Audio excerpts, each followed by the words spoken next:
Then, as you actually said in one of your last slides, coexistence is very important and is also possible. That is actually a very nice bridge to the next presentation, where we will invite Laszlo Patko to present about the live project Euro Large Carnivore, which is addressing also the coexistence with large carnivores.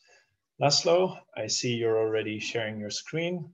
That's great. And then when you unmute yourself, the floor is yours.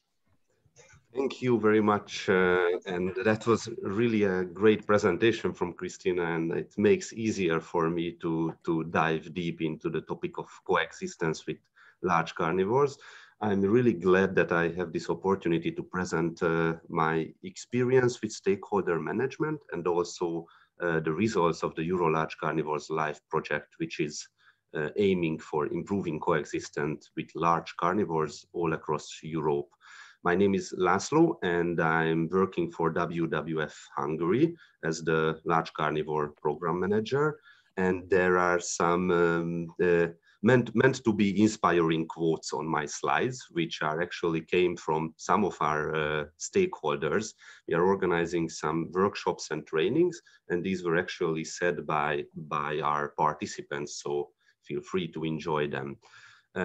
First of all, I would like to introduce the Euro Large Carnivore project, which is a live project that started in 2017 and will end in 2022. Then I would like to highlight a few results of this project and also show our materials and publications to you if you want to get more about large carnivore conservation and conflict mitigation. Then I will end my presentation with a completely different topic with my personal experience in stakeholder management. So that will be a more subjective part of this presentation, let's say.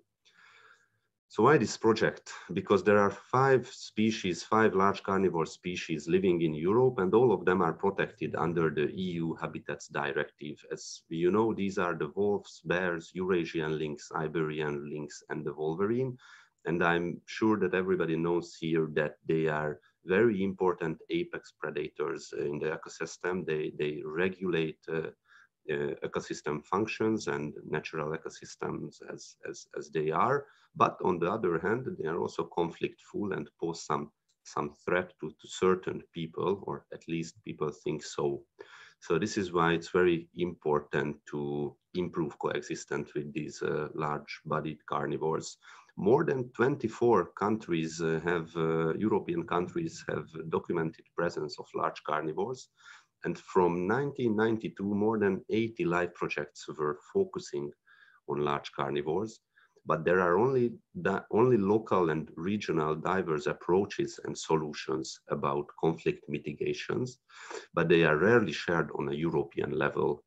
That's why with this project, we were trying to create and sustain a Europe-wide network throughout cooperation and communication in order to enhance this coexistence. So that was our vision.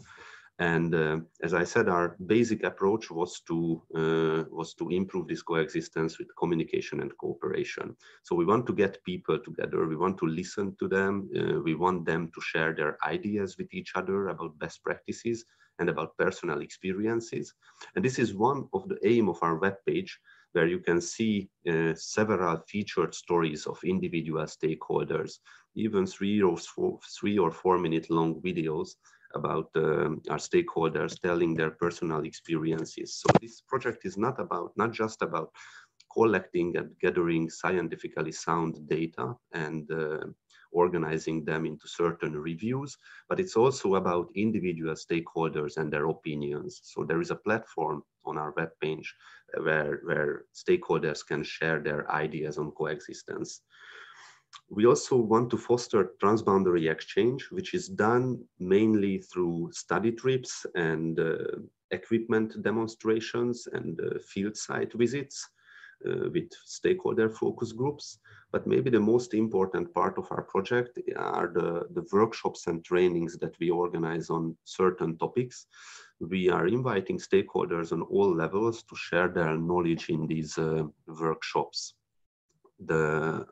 as I said, it's a quite large project, live project with 16 partners from 16 different countries through 5 geographical regions, from Scandinavia, Central Europe, through the Alpine region, the Carpathians, where I'm from, and also from the Iberian Peninsula. And from these 16 partners, most of them are WWF offices, but there are also research institutes such as the Baden-Württemberg Forestry Institution. And now I'm going into the details, or going into the results briefly. We have organized so far 150 events in these 16 countries, as you can see on the purple graph.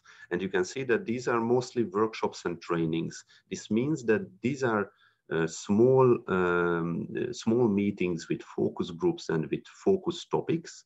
But we also managed to organize 2 larger conferences with several hundred participants. One was held 2 years ago in Germany, and it was focusing on human-wildlife conflict mitigation and human dimensions.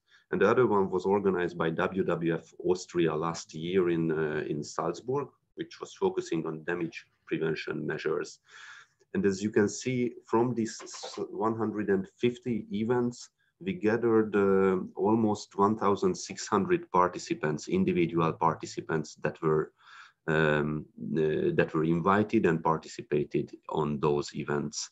Mostly they were NGO people, but as you can see, there was a nice outstanding number of livestock husbandry and governmental people, as well as hunting and forestry institution participation.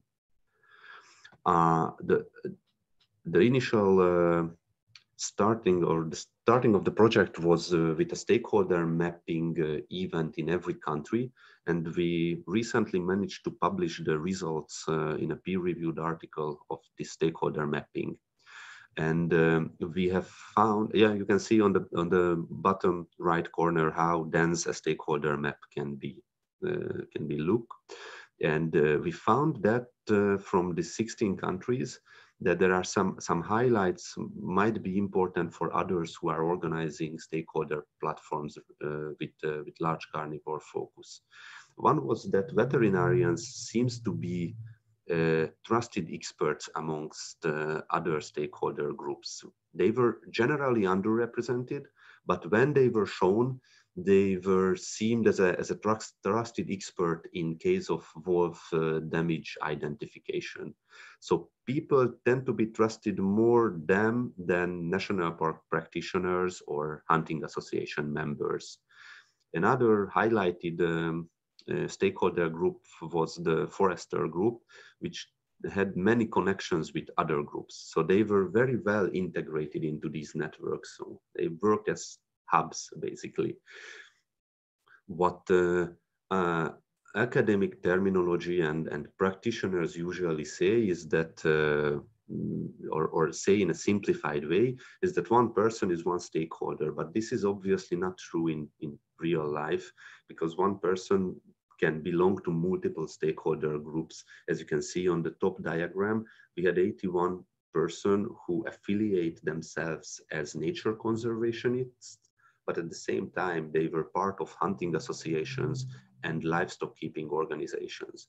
So 81 people were actually personalizing 3 main stakeholder groups in large carnivore conflict mitigation, in our large carnivore conflict mitigation meetings.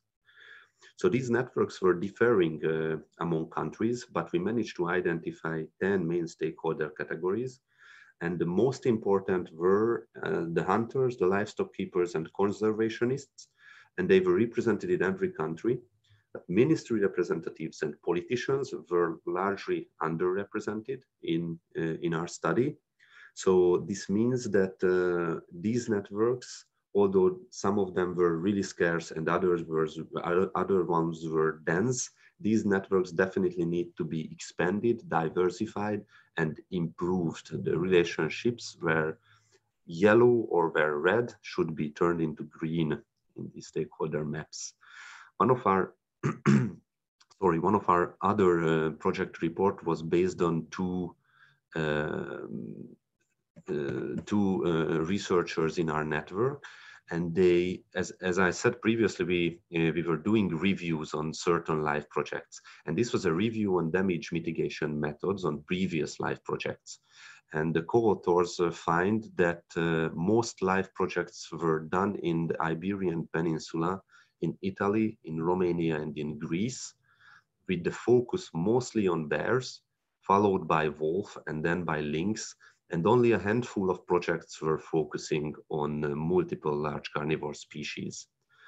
The authors also checked the functional effectiveness of certain damage prevention measures, and they find that based on the reports, based on the live reports, they find that electric fences and livestock guarding dogs are highly effective for decreasing damages caused by large carnivores, while predator control tend to be not that effective for decreasing damages, although there only been a low number of sample size in case of this method.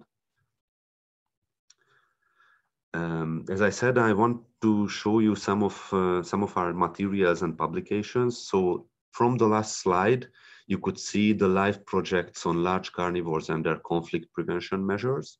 So this was done by Oliveira and Krofel and can be downloaded from our website or by reaching out to us. But if you are more interested in the social aspects of large carnivore conservation and or participatory approaches, then I would highlight the European perspectives on coexistence with large carnivores to you, as this is more focusing on our stakeholder groups.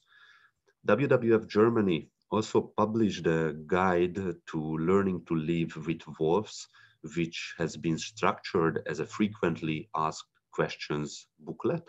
So with short questions, you get short answers from different domains of livestock keeping, hunting, tourism operation, and forestry. So all stakeholder groups are basically covered with this small booklet. But if you want to have a more digestible information about large carnivore conservation, then I can recommend the YouTube site of the project to you, where we have a playlist of stories of coexistence. From these 16 countries, individual stakeholders are telling their stories about large carnivore conflict mitigation and best practices. One of the story done by WWF Spain, by the Spanish colleagues, are actually nominated to the Widescreen Festival, which is considered to be the environmental Oscar.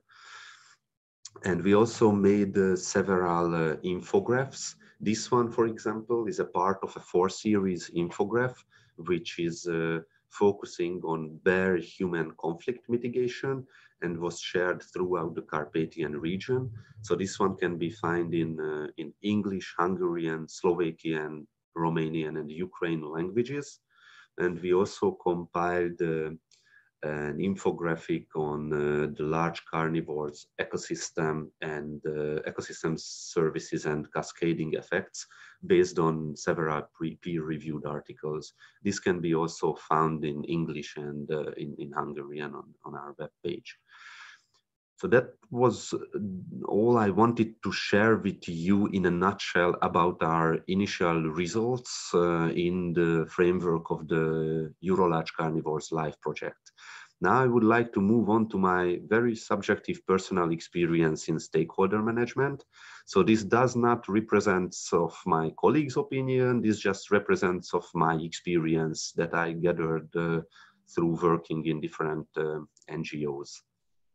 And I collected them on 3 slides with 3 main messages.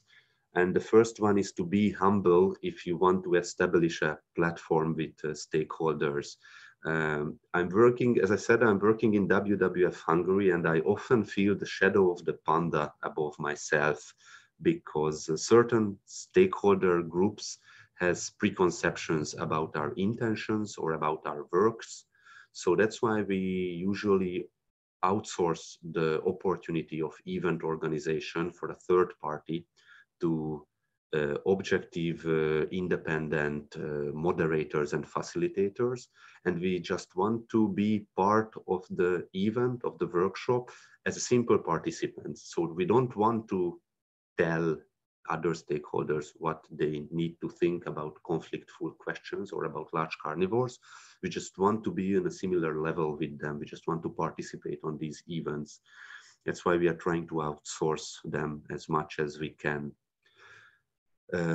If you want to aim your messages really well, then you should strive for multidisciplinary approaches. That means that even though our ideas about large carnivore conservations are based on ecological facts, the messages cannot aim precisely if we don't ask for help from communication experts and social experts. That's why we usually, when we are making press releases or when we are aiming certain messages to certain stakeholder groups, we always try to work closely with communication and social experts and researchers. We are not just activists and nature conservationists. We need the help of others to form our messages. Other thing I want to highlight here is to know your stakeholders. That's a very important thing, and we are going to elaborate this a little bit later. I think we are all people. That means that we all have our different agendas. Our motivation may differ, but that doesn't mean that differently thinking stakeholder groups are your enemies or are they evil. Like generally, we think that the opposing stakeholder groups are livestock keepers and hunters. They definitely have different agendas and different ideas on nature conservation, but we should listen to them and we should hear them, and then we can try to work with them. And if the initial step is to considering them as an evil factor, then we should definitely never reach a common ground. So if you want to know them, then you should speak their language. For example, I work mostly with hunters, and I have this feeling that when we are approaching them with academical terms, then usually the message won't land properly. They have a certain technical terminology. If you use their language, it will be easier for you to, well, infiltrate their lines. And it's even better if you are actually one of them. So if you are a nature conservationist, but also a livestock keeper or a hunter, then it's always easier to lend your message. Just to establish this idea or give you an example for this idea, I don't know if you recognize the gentleman on the picture. I found the picture on the internet. The guy's name is Carter Niemeyer, and he was responsible for the wolf reintroduction program, one of the responsibles of the wolf reintroduction program in the mid-90s to the Yellowstone ecosystem. And I've heard a story about him, or I read a story about him in this book called American Wolf. I want to share this story with you. So Carter Niemeyer was a wolf trapper and a hunter who has been tasked to bring back the wolves from Canada to the Yellowstone reintroduction program. Trappers were very suspicious to anyone who wanted a live wolf, so Niemeyer soon found himself on the floor of Trapper's cabin in the Canadian woods with a bloody knife in his hand, completely drunk, with another trapper who has challenged him to skin a freshly killed wolf faster than the trapper. Obviously, Niemeyer won, so he could return to the States with the wolves needed to the reintroduction program. So the moral of the story, that he actually could speak their language. So this is, I mean, not everybody should be as badass as Carter Niemeyer was, but this definitely gives a good example how efficient it is if you know how to work with your stakeholder groups, know how they speak, know how they act in certain situations, and you can adapt to their motives and styles. My last tip would be to aim for regular communication. Even if work is not going in the way as you would expect, you should communicate, you should pick up the phone and call your stakeholders, share their results, share if you are stuck, because this is how you can find a common ground with them. You shouldn't just meet with them every once in a while, for example, half a year or once a year on your project meetings. You should continuously ask them about their opinions and trying to meet with them, or at least write an email and pick up the phone to maintain the good connections. And maybe the most important experience that I have is to listen, not to convince people about your own opinion. As one of our participants said in our meetings, large carnivores are often just an excuse for other battles that people want to fight. Maybe large carnivores or wolves in general are just scapegoats, and the underlying reason of certain tensions and conflicts are completely different. So you really need to deeply understand your individual stakeholders. Just again to highlight a few ideas, what I think about stakeholder management. Regular and continuous communication is of a key importance. This is how you can, in my opinion, this is how you can establish a trust-based working environment with your stakeholder. Take your time, grab a beer, light a campfire, go outside to these stakeholders, have an honest discussion with them, and this will ease your way into their lines, to their groups. Everybody has their own agenda, as I said, but this doesn't need to consider if this doesn't need to be important for you in our initial steps. In our initial steps, we just want to deeply understand our stakeholder groups and then turn to the differences, not start with the differences. This deep understanding of the stakeholder groups are always easier if you can personalize one of them as a hunter or livestock keeper, or if you cannot do so, then at least learn about their methods, learn about their values, and find the common ground throughout this. Just bear in mind that the most controversial topics are usually not the best way to initiate a conversation.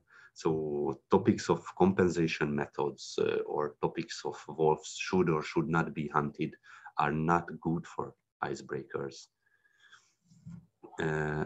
Thank you very much for your patience and attention for this presentation. I hope it was easy to follow, and you can check our Euro Large Carnivore websites for more detailed information. And if you want to reach out to us or to me, then you can see my email at the bottom.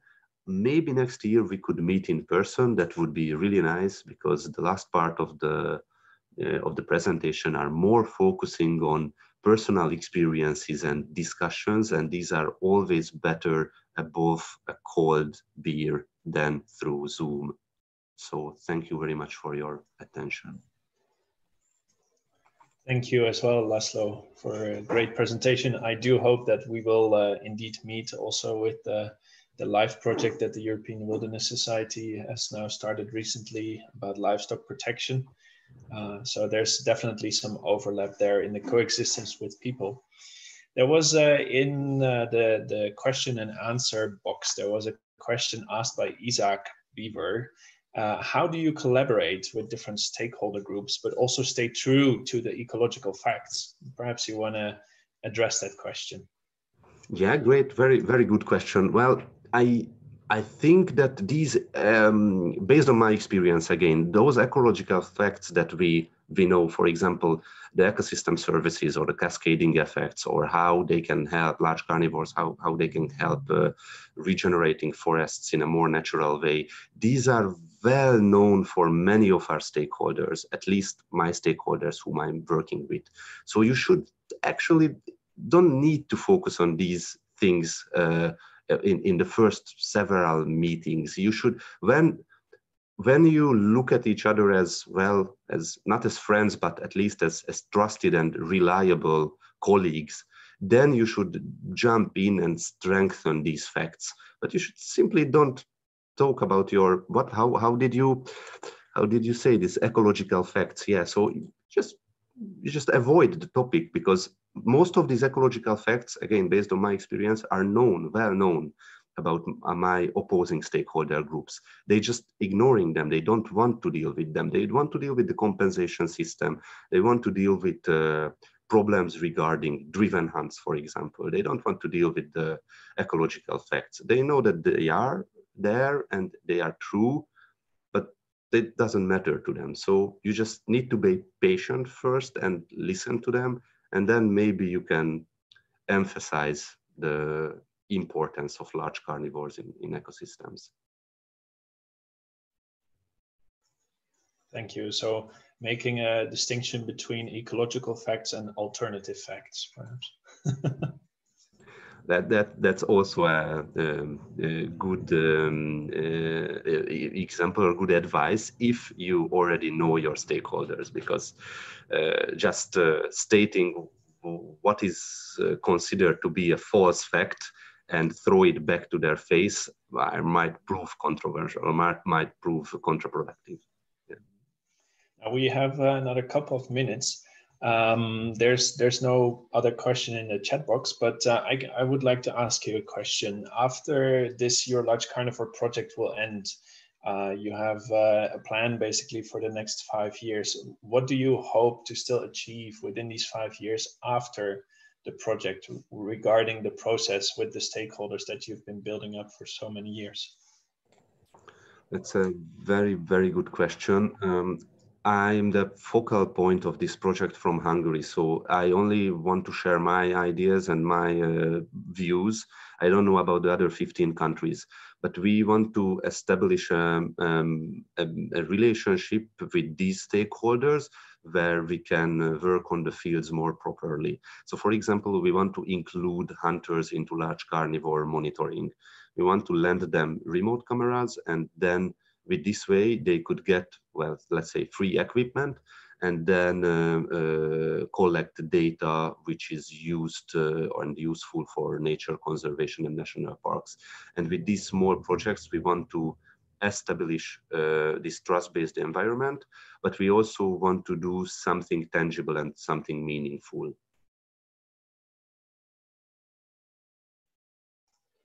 Thank you. My colleague also posted on my account the question: if you say that ecological issues are often secondary to social issues, do you think that socialists are actually better conservationists?